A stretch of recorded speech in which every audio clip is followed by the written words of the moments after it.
how to attract to yourself the things you desire. The power within you which enables you to form a thought picture is the starting point of all there is. In its original state, it is the undifferentiated formless substance of life. Your thought picture forms the mould, so to speak, into which this formless substance takes shape. Visualizing, or mentally seeing things and conditions as you wish them to be, is the condensing, the specializing power in you that might be illustrated by the lens of a magic lantern. The magic lantern is one of the best symbols of this imaging faculty.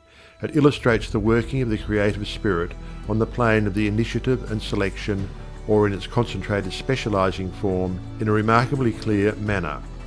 This picture slide illustrates your own mental picture, invisible in the lantern of your mind until you turn on the light of your will.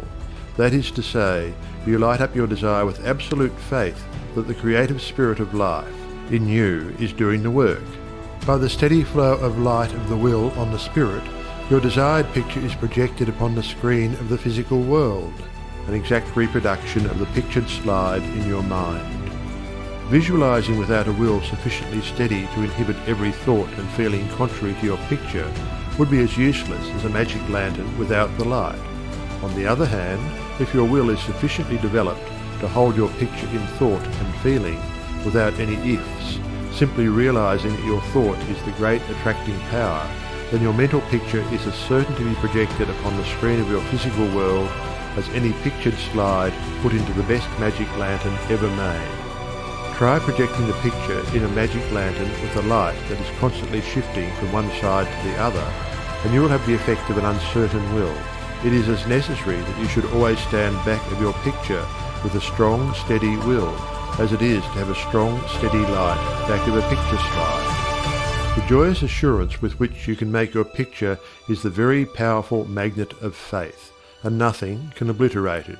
You are happier than you ever were, because you have learned to know where your source of supply is, and you rely upon its never-failing response to your given direction. When all is said and done, happiness is the one thing which every human being wants, and the study of visualization enables you to get more out of life than you ever enjoyed before.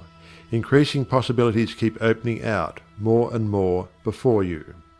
A businessman once told me that since practicing visualization and forming the habit of devoting a few minutes each day to thinking about his work as he desired it to be in a large, broad way, his business had more than doubled in 6 months.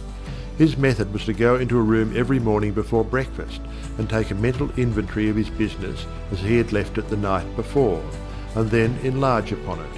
He said he expanded and expanded in this way until his affairs were in remarkably successful condition. He would see himself in his office doing everything that he wanted done. His occupation required him to meet many strangers every day. In his mental picture he saw himself meeting these people, understanding their needs and supplying them in just the way they wished. This habit, he said, had strengthened and steadied his will in an almost inconceivable manner. Furthermore, by thus mentally seeing things as he wished them to be, he had acquired the confident feeling that a certain creative power was exercising itself for him and through him, for the purpose of improving his little world. When you first begin to visualize seriously, you may feel, as many others do, that someone else may be forming the same picture you are, and that, naturally, would not suit your purpose. Do not give yourself any unnecessary concern about this.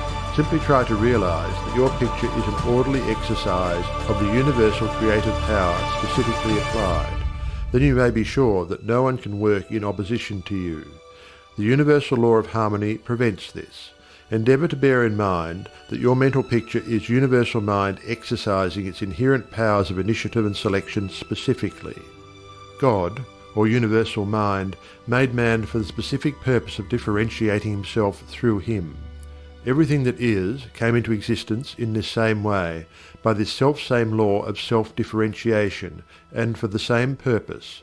First the idea, the mental picture, or the prototype of the thing, which is the thing itself, in its incipiency or plastic form. The great architect of the universe contemplated himself as manifesting through his polar opposite, matter, and the idea expanded and projected itself until we have a world, many worlds. Many people ask, but why should we have a physical world at all? The answer is because it is the nature of originating substance to solidify under directivity rather than activity, just as it is the nature of wax to harden when it becomes cold, or plaster of Paris to become firm and solid when exposed to the air. Your picture in this same divine substance in its fluent state, taking shape through the individualized center of divine operation, your mind.